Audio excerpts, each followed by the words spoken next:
ফজরের 2 রাকাত সুন্নত নামাজ আদায় করার পরে ফরজ নামাজের আগে বিশ্বনবীর শেখানো সিহাসিত্তার কিতাব থেকে 2টি শক্তিশালী দোয়া আজকে ইনশাআল্লাহ শেয়ার করব।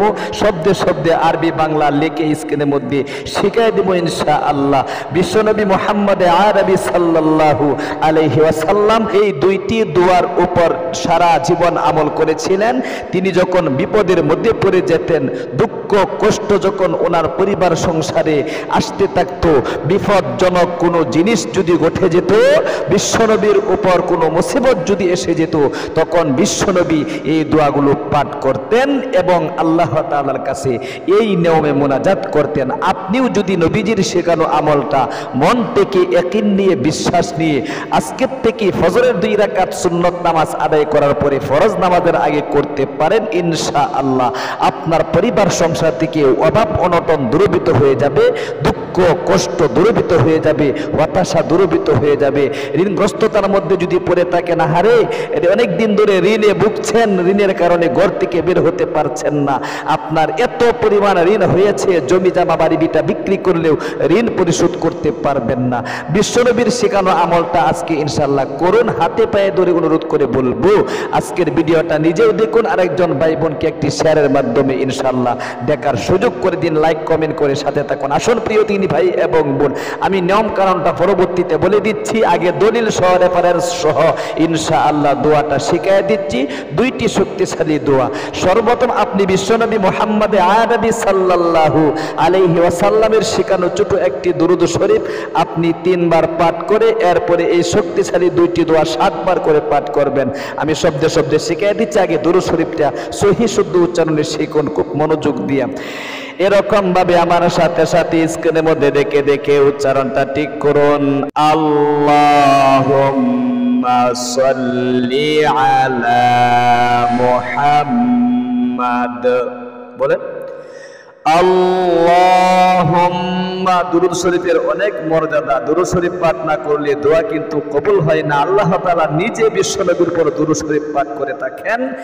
সূরা আহজাবের মধ্যে আল্লাহ তাআলা বলেছেন, ইন্নাল্লাহা ওয়া মালাইকাতাহু ইউসাল্লুনা আলান নবী ইয়া আইয়ুহাল্লাযীনা আমানু সাল্লু আলাইহি ওয়া সাল্লিমু তাসলিমা। আল্লাহ রাব্বুল আমিন বলেন, আমি এবং ফেরেশতারা আমার নবীজির উপর দুরূদ শরীফ পাঠ করে থাকি গো। আমি আল্লাহ রাব্বুল আমিনের অন্য কোনো আমল করতে হয় না, নামাজ রোজা হজ যাকাত কোনো কিছুই করতে হয় না, আমি করিও না, আমার করতে হয় না। সুতরাং আমি শুধুমাত্র আমার নবীজির উপর ফেরেশতাদেরকে নিয়ে দুরূদ শরীফ পাঠ করি। ইয়া আইয়ুহাল্লাযীনা আমানু, হে ঈমানদাররা তোমরা কি করো, সাল্লু আলাইহি ওয়া সাল্লিমু তাসলিমা, তোমরাও দুরূদ শরীফ পাঠ করো। আল্লাহু আকবার। প্রিয় দিনী ভাই এবং বোন, দুরূদ শরীফটা সহি শুদ্ধভাবে শিখুন। দুরূদ পাঠ করলে বিশ্বনবী রওজাতে বসে বসে গো আপনার জন্য কিন্তু দোয়া করে থাকে, ওগো আল্লাহ তোমার অমুক বান্দা পৃথিবীর আনাচে কানাচে বসে বসে আমার উপর দুরূদ শরীফ পাঠ করেছে। আমি তো আলিমুল গায়ব না, আমি তো তার মনের খবর জানি না গো, তুমি তো জানো তার মনের কি আশা আকাঙ্ক্ষা রয়েছে। এই মুহূর্তে তার মনের প্রত্যেকটা আশা তুমি কবুল এবং মঞ্জুর করে নাও। আল্লাহু আকবার। এই জন্য প্রিয় দিনী ভাই এবং বোন, দুরূদ শরীফ পাঠ করতে হবে যে কোনো আমলের শুরুতে। আমার সাথে সাথে সহি শুদ্ধ উচ্চারণটা শিখুন। আল্লাহুম্মা সাল্লি আলা মুহাম্মাদ, আল্লাহুম্মা সাল্লি আলা মুহাম্মাদ। এটা দুরূদ ইব্রাহিমের একটি অংশ, এতটুকু পাঠ করলেও হয়। এরপরে আপনি আসুন, নিয়ম কানুন পরে বলে দিচ্ছি, আগে দোয়াটি শিখুন। 1 নম্বরে যে দোয়াটা শিখবেন সেটা সিহাসিত্তার কিতাব মুসলিম শরীফের 677 নম্বর হাদিস শরীফে উল্লেখ করা হয়েছে। খুব মনোযোগ দিয়ে শব্দে শব্দে শিখুন।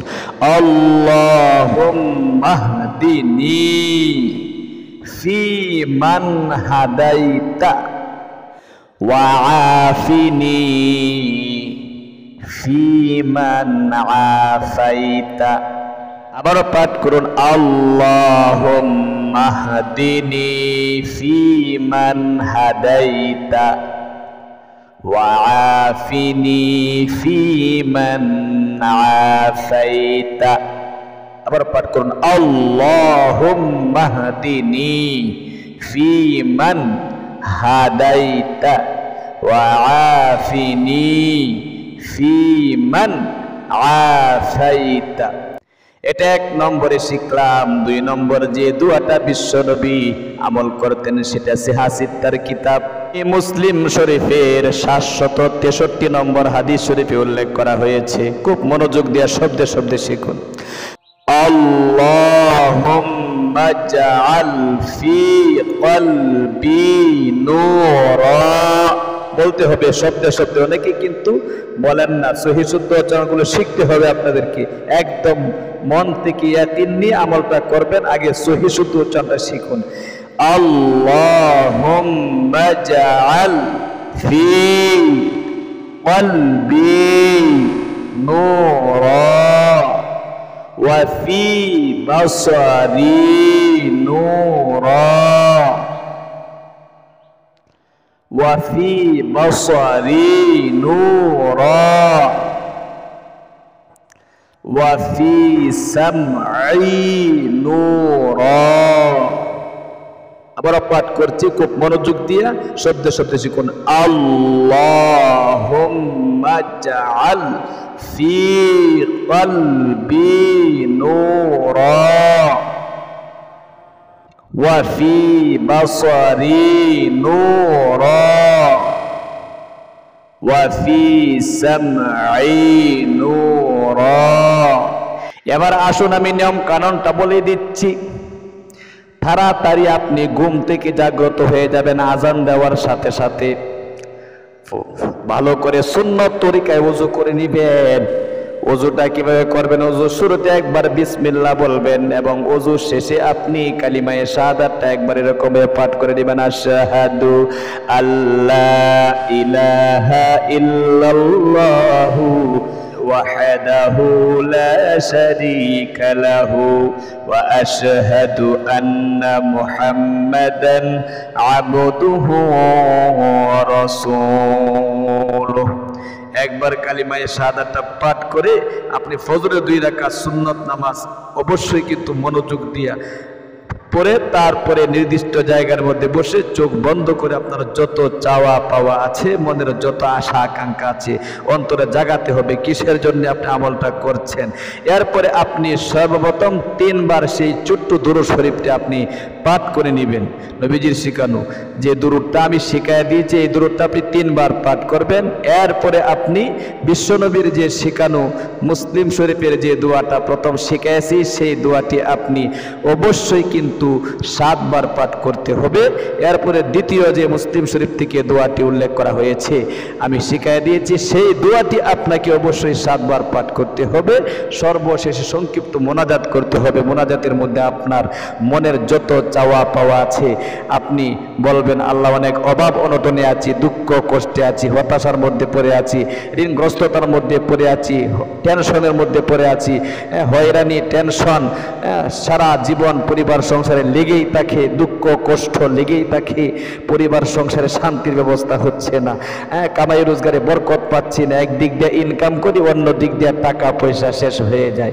এরকম ভাবে যত চাওয়া পাওয়া আছে, অনেকে অনেক পড়াশোনা করেছেন চাকরি পাচ্ছেন না, চাকরির জন্য আপনি স্পেশাল নবীজির শিখানো আমলটা আপনি করতে পারেন এবং আল্লাহ তাআলার কাছে মোনাজাতে বলতে পারেন। অনেকের মেয়েদের বিয়ে হচ্ছে না, মেয়েদের বিয়ের জন্য আপনি এই আমলটা করতে পারেন, কোনো সমস্যা নেই।